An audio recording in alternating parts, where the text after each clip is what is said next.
Maybe I follow my boy Chug a little too closely. I'm drinking the Kool-Aid. But I'm going to shoot the shot right here. What would happen if an HBCU, Jackson in particular, did join FBS? I don't care how they got there. He did. So the legs will come out automatically. It'll be the new big thing, the new black thing to do. Donate money. Show up at the games, sort of like when Dion was there. But instead of having prime, you have a whole new battle.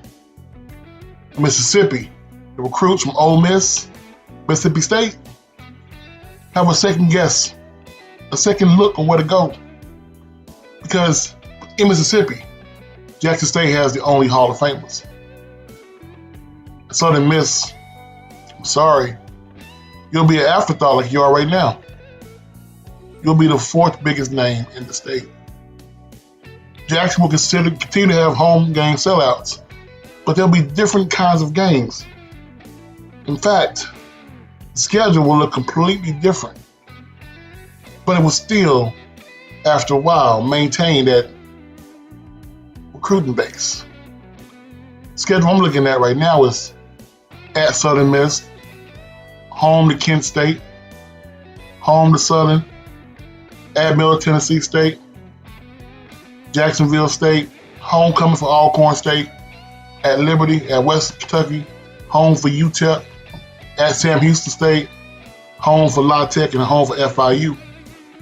While those games probably don't have big names right now, aside for the Alcorn and the Southern game, and maybe the Southern Miss game.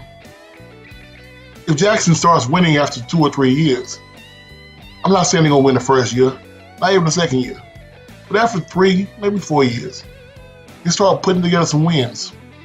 Win the conference, get competitive, or work better yet than that, get ranked. Because see, there's a loophole in the FBS. There's a loophole people don't seem to understand. The loophole was almost hit by Liberty last year. In fact, Liberty did hit the loophole.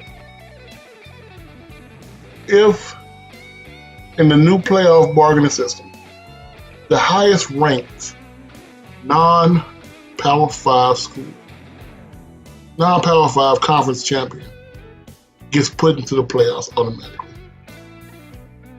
And they have to host a home game. Now, I'm not saying I want to see Alabama come play Jackson State. That's not what I want to see. But I am saying to have that be almost a guarantee, because Jackson State would have literally taken over the Sun Belt Conference USA recruiting pitch. To have a home game for the playoffs in the FBS. Now, they wouldn't have the Celebration Bowl anymore. That's out of the picture. And over time, we have to rebuild the vet, fix it up. But to have that be an option, no telling who could have come to the vet. If Jackson gets their first win in the FBS playoffs in Jackson, Mississippi, let's say they beat a slipping up Clemson 5-7 years down the line. How much is that going to do for HBCUs? Jackson State goes on from being the team that has to get blood money games to they're the team handing out checks. They can always get an Alcorn State, Tennessee State, Southern, and Grambling State to come play for homecoming. But if they end up doing like Liberty did, Liberty being the motto of winning all the games and winning the conference, they will literally be in the college football playoffs. Now, that shit sink in. That's the main goal. It just takes one school to have the cojones to do it. We're hoping it's one of the schools that when they get there, they won't flake out like FAMU did back in the early 2000s. And with that being said, I think the only school we can hope to do it is Jackson State.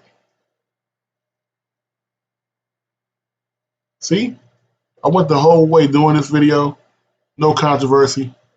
Didn't even say Ed Reed's name once. Damn. Y'all have a lovely night.